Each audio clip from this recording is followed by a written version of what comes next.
નમસ્કાર વિદ્યાર્થી મિત્રો, ફરી એકવાર તમારું સ્વાગત છે અમારી આ યુટ્યુબ ચેનલમાં. તો મિત્રો, આજે આપણે આ વિડીયોમાં ગુજરાતીનું ધોરણ 8નું મૂલ્યાંકન કસોટી લેવાની છે તેના માટેનું આઈએમપી પેપર સોલ્યુશન લઈને આવી ચૂક્યા છીએ.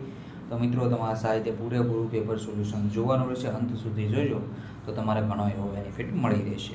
તો કુલ ગુણ રહેશે 40 ગુણનું પેપર રહેવાનું છે. કેટલા ગુણનું? 40 ગુણનું પેપર રહેશે. તારીખ જે હોય એ અને વિદ્યાર્થીનું નામ અને રોલ નંબર લખી નાખો. ગુજરાતી મૂલ્યાંકન કસોટી ધોરણ 8 તેનું સોલ્યુશન હવે આપણે સ્ટાર્ટ કરી દઈએ. તો સાહિત્ય બધા ક્વેશ્ચન તમારે જોવાના રહેશે. તો એમાં આપણે જોઈએ તો વિભાગ એ છે હેતુલક્ષી પ્રશ્નો. કુલ ગુણ રહેશે 8. તો આપેલા વિકલ્પોમાંથી સાચો વિકલ્પ પસંદ કરીને લખો. પહેલું છે સમગ્ર બ્રહ્માંડ અને પ્રકૃતિમાં કોનો વાસ રહેલો છે? તો સમગ્ર બ્રહ્માંડ અને પ્રકૃતિમાં કોનો વાસ રહેલો છે? તો ઈશ્વરનો વાસ રહેલો છે. એટલે ઈશ્વરનો વાસ જવાબ આવશે અહીંયા બી. પછી છે બીજા નંબરનું, સાયકલ સવારી કરતી વખતે લેખક સવારને કેવા અનુભવો થાય છે? તો ખાટા મીઠા અને આનંદદાયક અનુભવો થાય છે. જવાબ રહેશે સી. શું જવાબ રહેશે?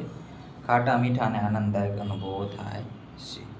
પછી છે ત્રીજા નંબરનું, અષાઢે કૃતિમાં કઈ ઋતુમાં આગમનની સુંદર રજૂઆત કરવામાં આવી છે? તો એમાં જવાબ રહેશે બી. શું જવાબ રહેશે બી, ચોમાસુ વર્ષા ઋતુ.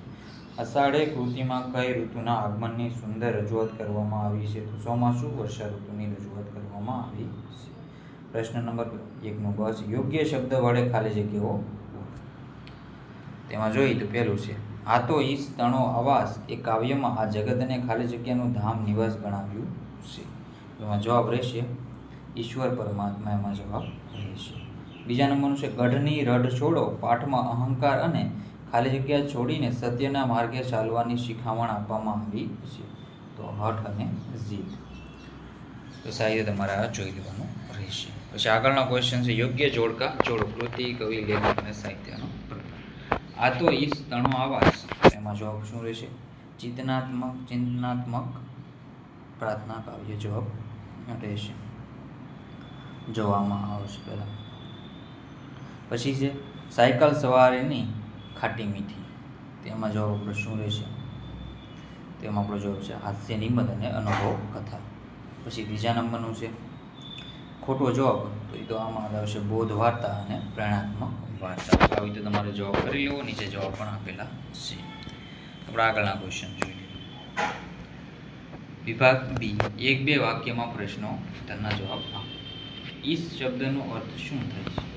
તો એક માર્ગ છે જવાબ. ઈશ શબ્દનો અર્થ ઈશ્વર, પ્રભુ કે પરમાત્મા એવો થાય છે. બીજા નંબરનો ક્વેશ્ચન છે સાયકલ શીખતી વખતે કે ચલાવતી વખતે કઈ બાબતોનું ધ્યાન રાખવું પડે છે?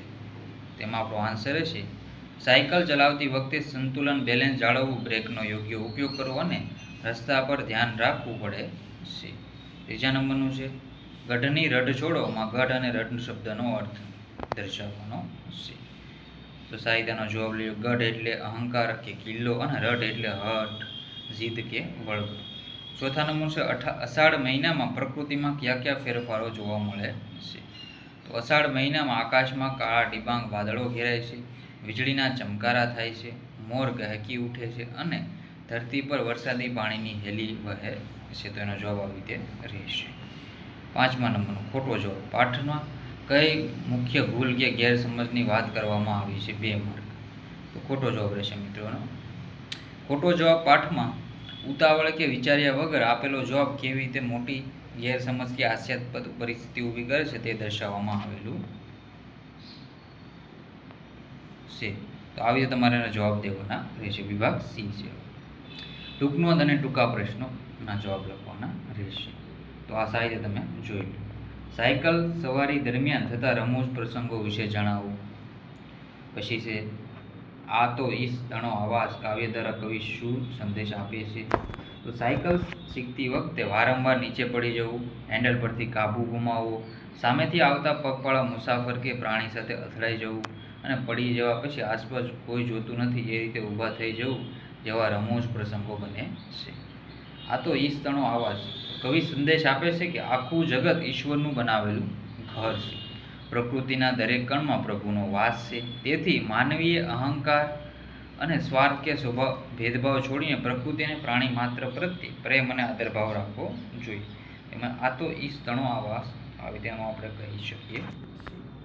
પછી છે ગઢની રઢ છોડો. પાઠના આધારે માણસે પોતાના જીવનમાં કયા દુર્ગુણો ત્યાગવા જોઈએ સમજાવો. 5 માર્કનું તેનો તમે જવાબ સાહિત્ય તમે જોઈએ. પોઝ કરીને તમારે વાંચી લેવાનું રહેશે સાહિત્ય. પછી આપણે આગળના ક્વેશ્ચન જોઈ લઈએ. મધ્યમ અને દીર્ઘ ઉત્તરીય પ્રશ્નો કુલ 15 રહેશે. અષાઢ મહિનાનું અને વર્ષા ઋતુનું આગમનનું સુંદર વર્ણન કરો. તો અષાઢ મહિનો આવતા જ ગરમીથી આકુલ વાકુલ બનેલી ધરતીને શીતળતા મળે છે. આકાશમાં ઘનઘોર વાદળો ઘેરાય છે. પવનના સુસવાટા સાથે વરસાદના ટીપા વરસવા લાગે છે. ખેડૂતો હરખાઈને ખેતર તરફ ઉપડે છે. વૃક્ષો નાહી ધોઈને લીલાછમ બની જાય છે અને મોર પોતાના પાંખો ફેલાવીને નૃત્ય કરવા લાગે છે. સમગ્ર વાતાવરણમાં નવજીવનનો સંચાર થાય છે. ખોટો જવાબ. પાઠના આધારે જીવનમાં સાચો નિર્ણય અને વિચારપૂર્વકનું બોલવું શા માટે જરૂરી છે? સાયકલ સવારીની ખાટી મીઠી પાઠનો ભાવાર્થ અને તેનાથી મળતો અનુભવ વિસ્તૃત રીતે લખો. તો આના બેયના તમારે જવાબ સાહિત્ય જોઈ લેવાના રહેશે. ચેનલમાં નવો હોય તો ચેનલને સબસ્ક્રાઈબ કરવાનું ભૂલતા નહીં. બેલ આઇકન પણ દબાવી દેજો.